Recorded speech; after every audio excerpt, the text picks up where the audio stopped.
خوتي عندي بروبليم كبير. باقي لها شهرين وانا تكنيك مات، تما نكره حاجه اسمها الحفظ. هيا شنو بدي؟ لازم تفرج على روحك وتروح تحفظ. حليت الكاي، قعدت نراجع، الوحده الاولى، راجعتها بينستيكي منا وكاع. هيا وبقى عندي بروبليم دوك. انا كي نتيستي روحي نروح نحل لي الباك سنتين انا ما نقدرش نكسر راسي نروح نحل لي باك. خصني كنت خصني حاجه خفيفه، حاجه شابه، شغل منها نحل ومنها نستفاد وندي زعما منها فاني نراجع يعني نراجع يعني واش قريت. هيا قلت انا نروح ندور طلع على انستغرام، لقيتهم باعتين لي فيديو. واحد الطفله كانت خادمه بروغرام. شغل هذا بروغرام شغل يعطيك باغ سيستم تاع اسئله. باغ الدرس الاول يعطيك عليه اسئله، تجاوب انت ولا بي ولا سي ولا دي. ايوا كي تجاوب عليه تدي منه تدي زعما اسكو راك صحيح ولا غلط. ايوا ولا كنت صحيح يقول لك صحيح، ويزيد ياكد لك يكتب لك باللي اش كاين ها راك صحيح، ويعطيك داك التعريف ولا ديك اللحظات اللي اختاريتها. ولا كنت غلط فاني يعطيك الصحيح شاولا، والغلط يقول لك بلي ها شاولا. فهمني؟ يشرح لك على غلط وعلى راك صحيح. فهمني؟ انا قلت الحمد لله رانا في عصر التطور، رانا الذكاء الاصطناعي كاع.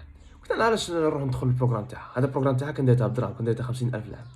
صح انا يا خاطي ماشي مشومر ولا مانيش باغي نخلص ولا بصح. انا علاش نروح نخلص على حاجه نقدر نجيبها بالذكاء الاصطناعي باطل.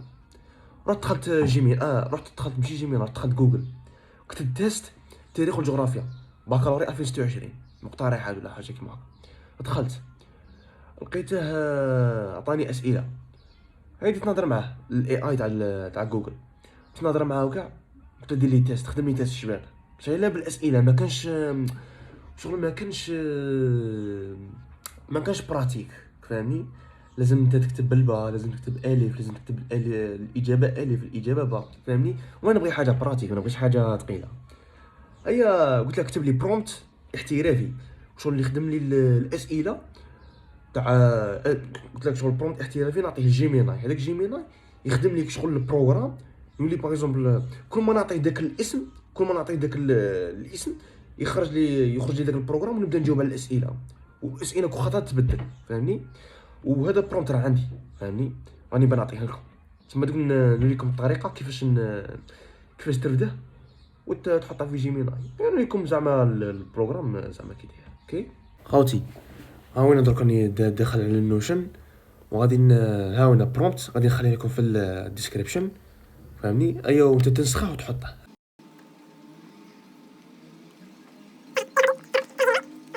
تدخل على جيميناي،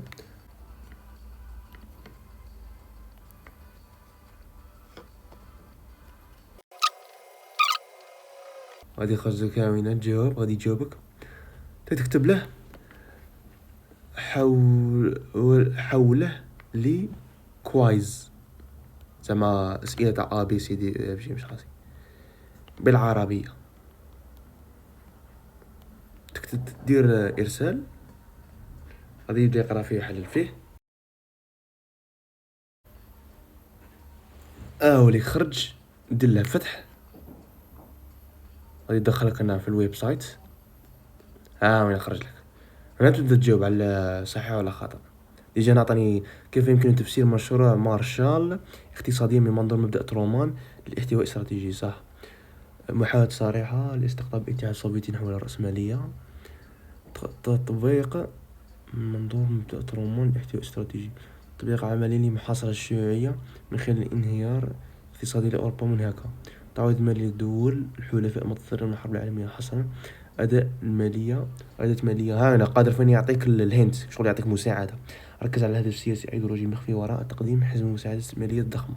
زعما يقول لك بلي ما تحسش بلي زعما نوات حاجة تاع خير، زعما نوات حاجة تاع بلا تستفاد هي منها. فهمني؟ انا بانت لي بتحصر الشيوعية. هاوليك انا ذاتس رايت. دير لي بالاجابة صحيحة، دير نيكست وتقعد تحب الاسئلة. السلام عليكم.